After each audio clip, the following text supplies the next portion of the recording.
way that my grandfather had tortured people. And so I arrived probably looking very guilty is the wrong word, but looking quite ashamed. And one of the things that some of the people who I talked to and some of the descendants I talked to in Poland tried to sometimes say things that would probably alleviate my sense of shame. And actually, I'm sure that he probably was a good farmer. He probably knew a lot. He probably was very skilled. By all accounts, he was very ambitious, and he really wanted to be not a farmer but an estate manager, because you have to remember that in occupied Poland the Germans didn't do the work. He just oversaw the estate, and it was the slave labor that did the work. So I think that they were partly trying to make me feel better. At the same time, they probably really meant it, that, well, he was a dreadful person, but he was skilled. And which led me to reflect on the circumstance, what a difference the historical times we live in and the social circumstances we live in, what a difference that can make. I mean, what if he had lived in another time? Mm-hmm. He might have been just simply an extremely successful farmer. So I think it is quite important to have those, listen to those, not reject those balancing features and qualities, because otherwise there is always this danger of painting people as pure evil. I never do that, because otherwise we have absolutely no reason to try to understand how it is that they end up doing what they do. Right. We can just put this evil label on them and file them away. They have nothing to do with us. They're not like us. They're not even human. And I thought this good farmer story was a great example of seeing the full person and portraying, the complexity of human beings. We can be very good at some things. We can show lots of affection at one moment, and in another moment, we can strike someone down. Hey everyone, Scott here. One more brief word from our sponsors.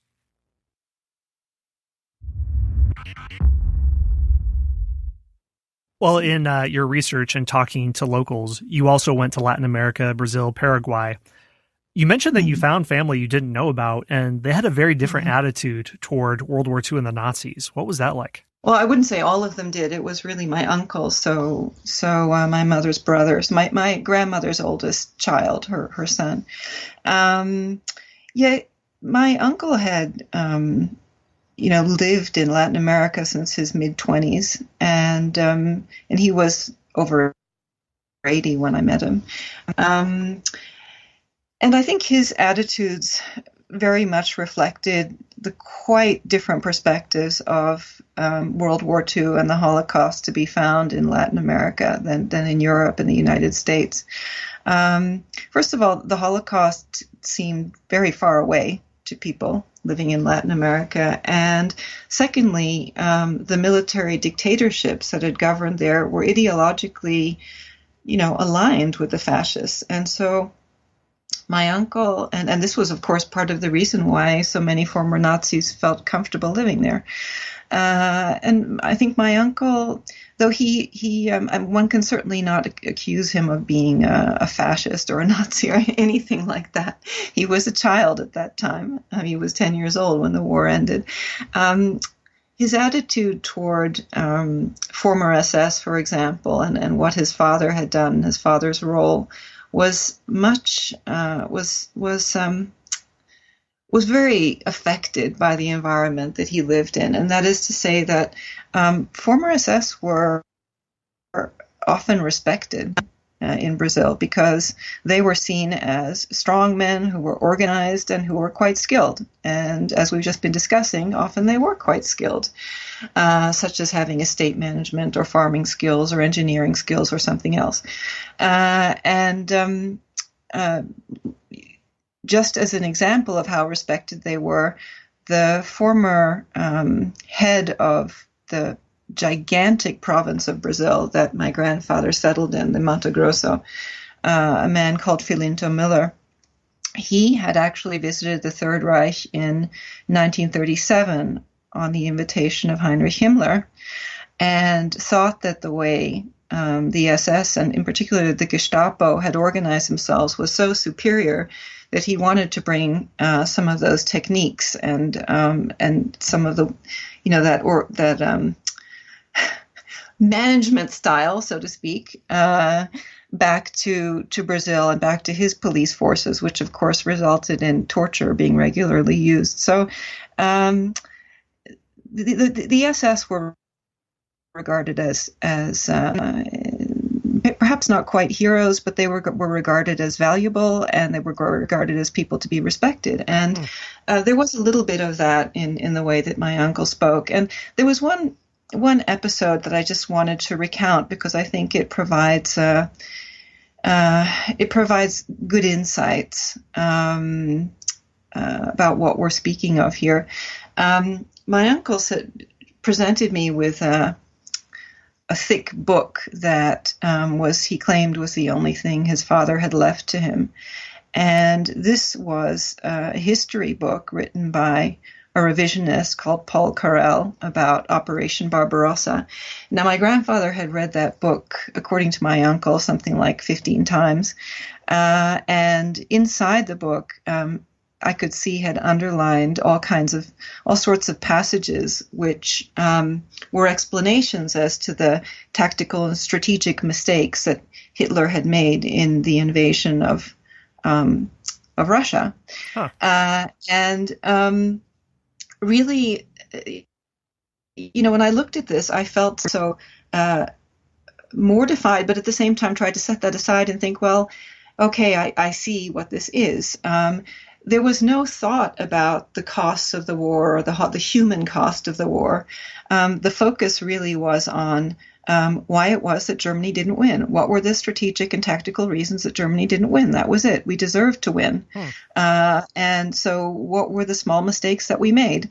It was that type of attitude. And my uncle sort of had a bit of that. He said, well, imagine if we had won. We would have had all this land in the Ukraine and it would have been great. And I would kind of stop him in his tracks and say, yeah, but what about the Holocaust? And he'd give a very short answer to that. He didn't deny it. He acknowledged that it was a bad thing, but a bit like that sort of, well, that was a bad thing, rather than that being the primary focus. And I think that attitude is a reflection of the way that people where he was living processed that period of history. So quite different to what we're used to. That's interesting. It sounds like the first 1 to 2 generations of Civil War historians, many of them Southerners, who would say, well, Robert E. Lee was a tactical genius and the South should have won, but due to mitigating circumstances over which we had no control, we lost, but we should have won. So that's interesting. It sounds like it's tapping into that same kind of sentiment. Exactly. Well, I'd like to jump ahead a little bit and talk about reverberations and what it meant to look at this family history, how it changed both your perspective, but then what it meant to make known this history that I think for many decades there were attempts to try to keep it silenced or to explain it in a much more rosy way. What was that like? Well, I would say that the consequences for me were very many, and they're still unfolding, I would say.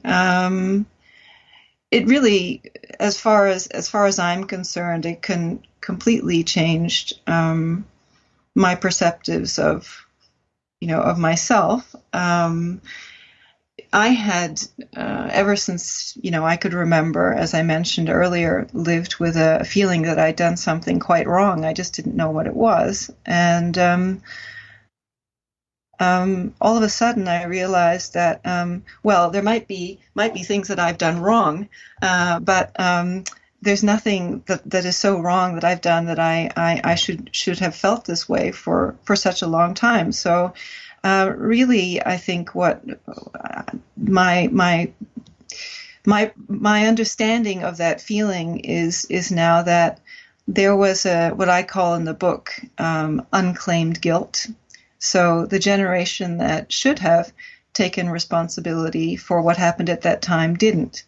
And there's a character in the book who says, provides a phrase, if we don't seek the truth, unclaimed guilt will do its unholy mischief. And that's exactly what happened. And so I suddenly became freed of this feeling. And that is a very, very major happening. And when you are freed of that feeling, you can actually start to, instead of feeling shame, you can start to feel a sense of responsibility. And of course, a sense of responsibility is a much more fruitful and proactive way to feel. You can put your energy to things that are productive.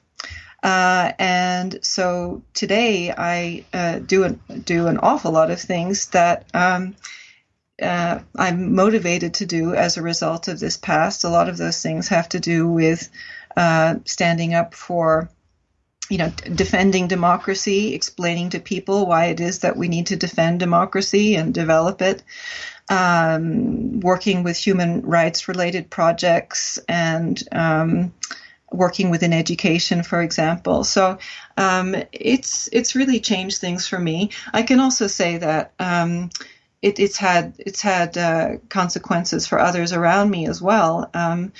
You mentioned my Paraguayan family. Well, I also found that I have Paraguayan cousins. So my uncle has children who are adults, and they had lived with exactly the same feelings as I had. We didn't know each other at all. In fact, we knew nothing of one another's existence until I turned up in Paraguay. And their feelings about themselves mirrored mine, which was fascinating, that the same effects could be felt by others living with this history buried in their families, and in families where it wasn't processed, it wasn't dealt with, and they claim that this was in a way of freeing for them as well. So it's a very facing history like this is a very powerful force for transformation. And I like to say that the book that I wrote, while it's partly about the discovery of a dark family secret, it's actually, to me today, mainly about something completely different. It's actually about dealing with the question of how we transform our knowledge of the past into a force powerful enough to take another path, which is, after all, one of the things we'd like the study of history to result in. And I definitely want to follow up with you on that question. Before we do that, I want to know about the family reaction, because you mentioned that there were mixed reactions and they were largely divided along generational lines. Could you describe that? When it comes to the grandmother, so the generation that committed the crimes, I did actually raise with my grandmother at the end of her life, when she was over 100 years old, what I knew, because I didn't want to be untruthful to her as she had been to me. I wanted to be open with her about what I knew, and I tried to do it in a manner that was not blaming her, but rather simply trying to acknowledge what had taken place. And her reaction was to reject it and to accuse me of creating all kinds of problems in our family and so on. So that wasn't a very it wasn't productive for her. But what could one expect? She was over 100 years old, and the chances that she would take the opportunity to change her mind or acknowledge anything was really quite slim, because it opens up. I mean, I think what one has to remember is doing that would open up an existential crisis. Suddenly you would have to, at over 100 years of age, face that you had been involved in this, black hole of human violence. So that. But I would say then the next generation is different again. Their reactions to this are mixed. Some welcome it because they, after all, suffered too. They had to at the same time as work in their